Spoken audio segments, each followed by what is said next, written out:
ഒരിക്കലും സിനിമയെ ദുർബലപ്പെടുത്തുന്നില്ലല്ലോ. അങ്ങനെ ദുർബലപ്പെടുത്തേണ്ടത് സംഘപരിവാർ മാത്രമല്ല ദുർബലപ്പെടുത്താനുള്ള തീരുമാനം എടുത്ത് മുമ്പോട്ട് പോയത്. ഇപ്പൊ ഞാനൊരു കാര്യം പറയാൻ ആഗ്രഹിക്കുന്നത്, ഈ സിനിമ വന്നപ്പോൾ ഈ നാട് നെഞ്ചേറ്റിയതാണ്. ഇപ്പോൾ വെന്റിലേറ്റർ കിടക്കുന്നൊക്കെ പറഞ്ഞ് ആക്ഷേപിക്കുമ്പോൾ ഈ സിനിമ കാണുന്നതിന് വേണ്ടി സംഘപരിവാരത്തിൻ്റെ ആളുകൾ തന്നെ, ഉത്തരവാദപ്പെട്ട ഇവരുടെ നേതാക്കന്മാർ തന്നെ ഫേസ്ബുക്കിൽ ഫോട്ടോ ഇട്ട്, പാലക്കാടിലെ ജില്ലാ പ്രസിഡന്റ് ഉൾപ്പെടെ ഫേസ്ബുക്കിൽ ഫോട്ടോ ഇട്ട്, തിയേറ്ററിന് മുമ്പിൽ പോയി ഫോട്ടോ ഇട്ട്, അതിന് ശേഷമാണ് സിനിമ കണ്ടപ്പോഴാണ് ഇവർക്ക് മനസ്സിലായത് എന്താണ് ഇത് ഞാൻ കഴിഞ്ഞ ചർച്ചയിൽ പറഞ്ഞതുപോലെ ഗോമൂത്രത്തിൽ ചാലിച്ച നല്ല ചാണകമാണ് എന്ന് കരുതിയാൽ പോയത്. നോക്കുമ്പോൾ നല്ല ബീഫ് ഫ്രൈ ആണ് അവിടെ മുമ്പിൽ വന്നത്. അപ്പോഴാണ് ഇവർക്ക് മനസ്സിലായത്. അതിനുശേഷമാണ് ഇവർ ഈ സിനിമക്കെതിരായി ഈ ഹെയ്റ്റ് ക്യാമ്പയിനുമായി മുമ്പോട്ട് വന്നത്. ആ സിനിമക്കകത്ത് പറഞ്ഞ യാഥാർത്ഥ്യമാണ് ഈ രാജ്യത്ത് നടന്ന ഒരു വംശത്തെ, ഒരു സമൂഹത്തെ ആകെ കൊന്നൊടുക്കാൻ നേതൃത്വം കൊടുത്ത ഒരു കൊലയാളിയുടെ ചിത്രം.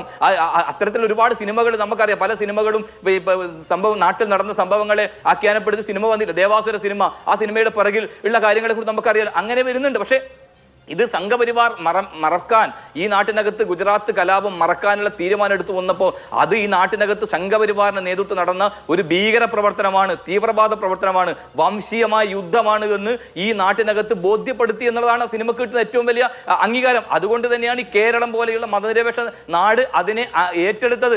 അതിനെ ആണ് സംഘപരിവാർ ഈ ഹെയ്റ്റ് ക്യാമ്പയിനിലൂടെയും അതോടൊപ്പം തന്നെ സ്റ്റേറ്റിന്റെ ടെററിസം എന്ന രൂപത്തിലേക്ക് ഭയപ്പെടുത്തി കീഴ്പ്പെടുത്തുന്നു. അതാ ഞാൻ പറഞ്ഞത്, മോഹൻലാലിനെ പോലെ ആൾക്ക് ആ രൂപത്തിലേക്ക് അപ്പോൾ ചെയ്യണം എങ്കിൽ അവർ പോലും ഭയപ്പെടുന്നു എന്നുള്ളതാണ്. അപ്പൊ ഭയപ്പെടേണ്ട ആവശ്യമില്ല കേരളത്തിൽ എന്നുള്ളതാണ് ഞാൻ പറഞ്ഞത്. അല്ലാതെ മോഹൻലാലിനെ തള്ളാനോ അല്ലെങ്കിൽ മോഹൻലാലിനെതിരായി സംസാരിച്ചതോ പൃഥ്വിരാജിനെതിരായി സംസാരിച്ചല്ല. അവർ കാണിച്ച ആർജവത്വം, ആ ആർജവത്വത്തെ, ആ നട്ടലിനെ അംഗീകരിക്കുന്നു.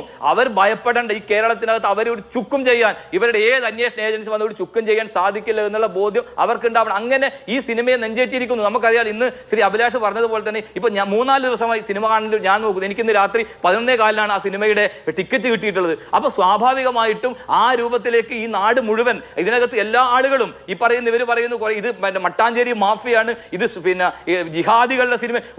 ഈ നാട്ടിലെ ജനങ്ങളാണ് സിനിമ കാണുന്നത്. ഇതിനകത്ത് ഭൂരിഭാഗം ആളുകൾ കാണുന്ന സിനിമയായി കാണുന്നു. അതുകൊണ്ടാണ് സിനിമ വിജയിക്കുന്നത്. ഇവരുടെ ഒരു ഹെയ്റ്റ് ക്യാമ്പയിനും ആ സിനിമക്ക് ഏൽക്കുന്നില്ല എന്നുള്ളത് കൊണ്ടാണ് അവർ ഈ ED-യെയും അതോടൊപ്പം തന്നെ ഈ പറയുന്ന ഇൻകം ടാക്സിനെയൊക്കെ വിളിച്ചു അല്ലെ പലതരത്തിലും പേടിപ്പിച്ചും ഭയപ്പെടുത്തിയൊക്കെ തന്നെ ഇത്തരത്തിലേക്ക് എത്തിയത്. പക്ഷേ ഈ സിനിമ കേരളത്തിനകത്ത് വിജയിച്ചിരിക്കും. എത്ര കട്ട് ചെയ്താലും ജനങ്ങളുടെ മനസ്സിനകത്ത് RSS സംഘപരിവാറും ഈ രാജ്യത്തെ തീവ്രവാദ പ്രസ്ഥാനമാണ് എന്നുള്ള എല്ലാവരും പറയുന്ന കാര്യം അരക്കിട്ടുറപ്പിക്കുന്ന സമയത്ത് ഒരു തർക്കമില്ല. അതുകൊണ്ട് സിനിമയെ ആരും തള്ളി പറഞ്ഞിട്ടില്ല.